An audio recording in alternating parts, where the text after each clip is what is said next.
मुंबई की चमचमाती सड़कों के कोनों में, वहां जहां लोग अपनी गाड़ियों की रफ्तार में खो जाते हैं, कुछ लोग ऐसे थे जिनकी रफ्तार सिर्फ पेट की भूख तय करती थी।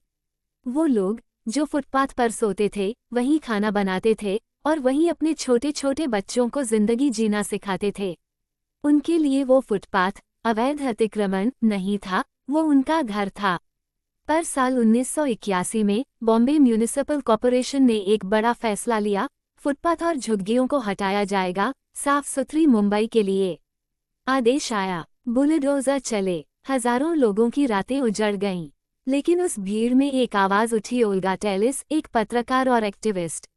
उन्होंने उन झुग्गीवासियों की ओर से याचिका दायर की और मामला पहुंच गया सुप्रीम कोर्ट तक। सवाल सीधा था, लेकिन उत्तर गहरा था। क्या एक गरीब इंसान जो बिना अनुमति के फुटपाथ पर रह रहा है, वो अवैध अतिक्रमणकारी है या जिंदा रहने की कोशिश करता एक नागरिक? ओल्गा ने कहा, अगर हमसे हमारा आश्रय छीन लिया गया तो हम जीवित कैसे रहेंगे? और अगर जीने का अधिकार है तो रहने का अधिकार उससे कैसे अलग है? सुप्रीम कोर्ट की 5 जजों की संविधान पीठ ने ऐतिहासिक फैसला सुनाया। Right to life under article 21 of the constitution includes the right to livelihood. अगर किसी इंसान की जीविका छीन ली जाती है तो उसका जीवन बचता ही कहाँ है? फुटपाथ पर रहना अपराध नहीं है, बल्कि मजबूरी है। जब तक राज्य वैकल्पिक व्यवस्था नहीं करता, जबरन हटाना अनुचित है।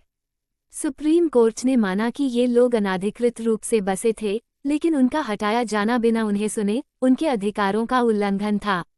कोर्ट ने ये भी कहा कि एविक्शन से पहले प्राकृतिक न्याय देना जरूरी है, यानी सुनवाई और विकल्प।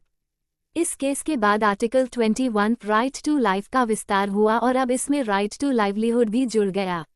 ड्यू प्रोसेस ऑफ लॉ को सिर्फ किताबों से निकालकर जमीन पर उतार दिया गया। भारत के गरीब और हाशिए पर खड़े लोगों के लिए एक उम्मीद की किरण बना यह फैसला। कानून ने पहली बार यह माना, गरीबी कोई अपराध नहीं, बल्कि एक परिस्थिति है। और ओल्गा टेलिस ने साबित किया कि अगर एक इंसान की आवाज़ सच्ची हो तो वो पूरे सिस्टम को इंसानियत से भर सकती है।